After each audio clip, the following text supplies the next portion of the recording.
average day, it's simple, but like, I would really love to wake up every single day and like have fresh made breakfast. Like, like you smell it, I don't know like anybody else, but like when I wake up and I smell someone cooking breakfast, that just like makes my day awesome. Like that's like number one. And then the second thing is I'd like to be able to sit down at the table and eat breakfast with other people in the house, like, because everything is so fast and everyone's on their phone and moving and going. I would like to start the day to where like I could sit down and like, hey, what are you gonna do today? How's that going so far? Sit down, eat like in I guess like a vulnerable, humble, like open way. Like if just that happened every single day, that would like my life would like 10x. And then so after that, I would like to go to the beach and meet up with my friends. And like this is like priority every single day. This is just how stuff goes down, right? So after that, I'd like to go to the beach and meet up with my friends and surf until noon. This is just like every day. Like I'm mad like on Wednesday that I have to go to the beach and surf. This is how like consistent this is gonna go down.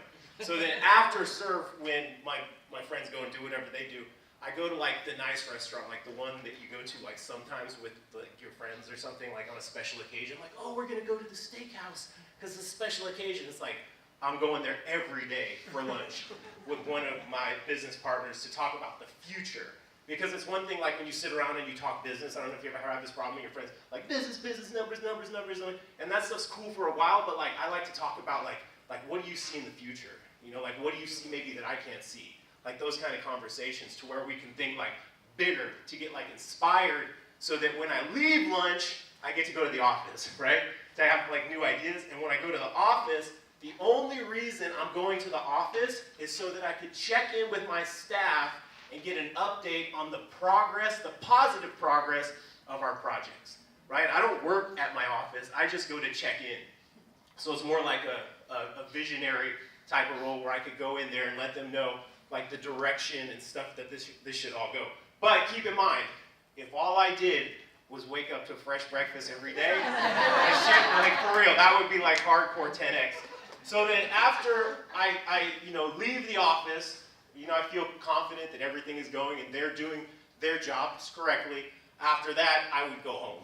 And I anticipate myself home by probably 4 o'clock, maybe 3:30, because I don't sit in traffic. I don't go on the freeway, like that's just never gonna happen. So like if I could make that happen on a daily basis, I would be legitimately living my dream in this moment. So thank you, Alex, for giving me a chance to It's just on the beach every day. This tan doesn't just happen. Like I take my tan seriously. Because honestly, like to me what it became is a tan is a representation of freedom. I don't have to ask you how you're doing. I can take one look at you and I know how you're doing, right? Because it's a representation of how you spend your time. So I'm like, well, the best indication to me that I've been doing the right things with my life is I got a deep ass tan, because that means I've been on the beach quite a bit. And so when I rolled up to Alex one day, he looked at me and he stopped. He's like, William, it looks like you're glowing. I said, that's because I've been on the beach all day. What have you been doing? He's like, man, I'm working. That's good, because for me, that's when the idea became kind of like priority. Obviously, business and money and stuff is number one. But in order to get to number two, the average daily life, it's a combination of the two, because I don't believe that you'll ever be able to get to what you really want unless you put your priorities in alignment. So like number one, you gotta like obviously, business is an opportunity to create a fuller expression of my life, right? But in order to create the true expression of what I want my life really to be like, I have to be in tune with what's important to me. And for me, being on the beach is really important. So like when he said, what were the two words? I think the first one was desire, and then the second word was for desire. If I want my business to be in the right place, then obviously I gotta get up early. And if I'm tired when I get up, I just say, what exactly am I tired of, So it's 4:30 in the morning. I know some of you people, I know there's at least 1 or 2 people in here that are like getting up at 4 o'clock in the morning. I know there's someone in here, I don't know who it is, but whoever that person is, when they get up every single day, I don't care how many times they did, they're tired. There's no one that gets up at 4 o'clock in the morning that's not tired. And laying there, and then some people say, I'm tired, I'm going back to bed. And then another person, he gets up at 4 o'clock in the morning, he's like, I'm tired, but what exactly am I tired of? What exactly am I tired of? Is it my body that's tired? Or is all this or am I tired of not being able to beach all day? Am I tired of not having a tan? So it's one of those things that I think of, quite often. And that's why I like hanging out with Alex, because he challenges me to think differently about my life, but then also challenges me to look differently into the future, seeing a different possibility for the future. And that's what, I find is really the most rewarding, because ultimately, the person that wins, in my opinion, is the person that has the strongest vision for the future. That's really all it comes down to. Because everybody here, I'm impressed because this is a very eclectic group. You guys came from all over the world, like legitimately all over the world. And a lot of people say, when I see it, I'll believe it. It's a very common trend. But in reality, what it is when you believe it, you'll see it. And everybody here today, it started with an idea. It starts with an idea. The idea clashes with reality, and that's why we're here today. So where we go from this moment into the future is really, it's up here. And that's the beauty of it. And I think the fact that we're just standing here today is the beautiful representation of that. Yep. And that's really where the power is up here. So I love this guy so much. We'd have this office together. Answer.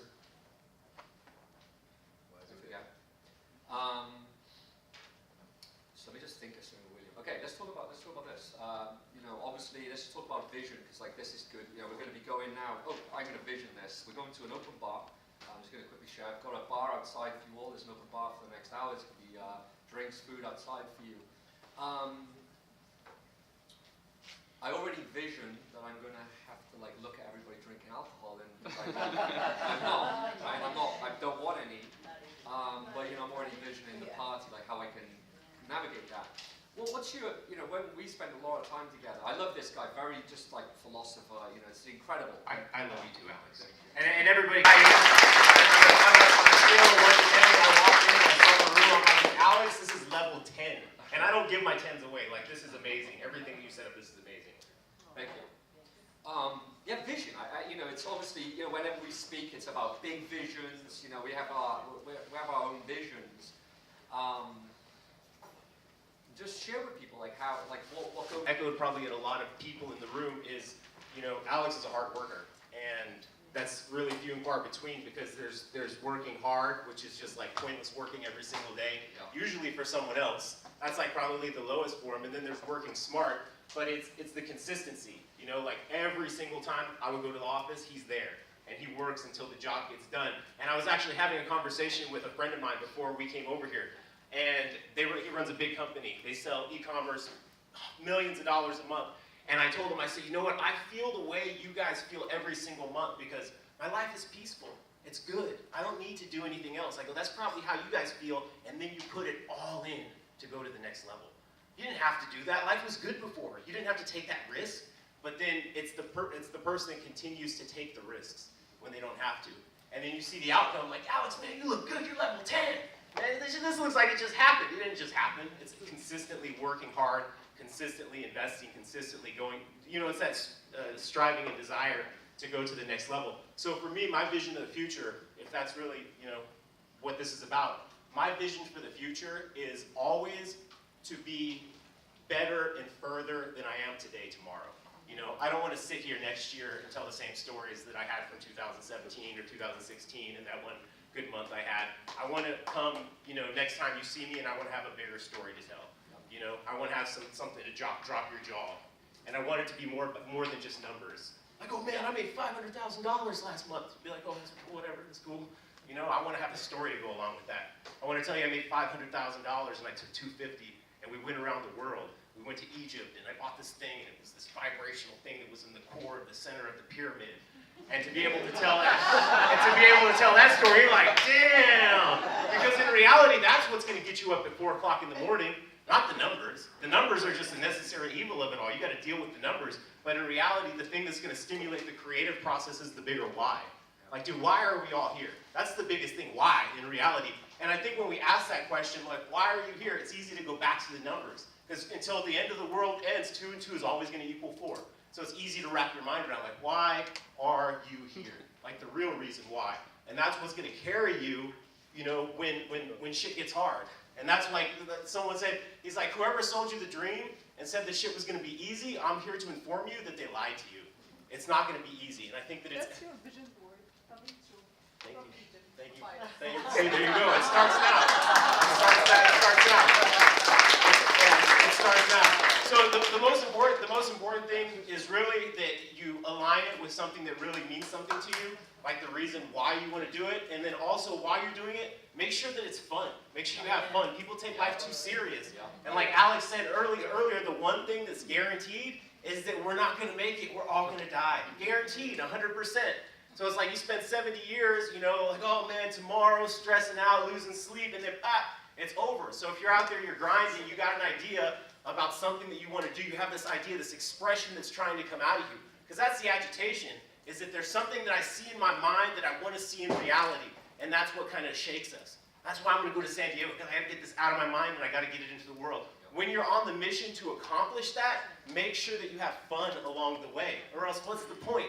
You know, how many stories have you heard about people like, oh man, billion, the saddest story I ever heard. Saddest story I ever heard. And you can probably relate to this too. Billionaire. Legit billionaire. He's like, I think first class airplane tickets are a ripoff. So I fly coach and I buy 2 seats so I can stretch my legs out. A billionaire. What's the point of that? That's the saddest story I've ever heard in my life. That's the saddest story I've ever heard in my life. And that's when it comes back down to like having fun. Do you enjoy what you do? You know, do you enjoy what you do? Because I guarantee you, if you don't enjoy what you do, whenever you get what's in your mind in reality, you're not going to enjoy it either. You know, so tune in with what the real point behind all of this is. The point behind all this is really to have fun first, you know, because when you start having fun and you start enjoying your life, the people around you are going to start enjoying their lives also, because we're creators. You know, that's the fact. William just said something about Egypt, and all of a sudden he has something in his hand from Egypt. Yeah, we're creators. Think about this. Yeah, and think about it. And some people, honestly, I think a lot of people have easy. Like some guy that works at a 9-to-5 job, and he just goes to work and comes home, and he has no vision calling him and anything like that. His life is easy. Unfortunately, that's not the case for all of us. We're creators. You know, we're stimulated by a creative energy in the world somewhere, and it drives us. You know, that there's a saying, it says, there's a calling for those that hear it. There is a challenge for those that seek it, and there's a signature for those that own it, right? So the thing is I lay in bed sometimes, and I wish I didn't hear it. I wish it didn't call me, but I hear it. And sometimes I hear it, and then I have to ask myself, am I up for the challenge? And sometimes that answer is no, but unfortunately sometimes the answer is yes, yeah, I'm fucking ready for this shit. Let's go. Let's go. Let's bring it.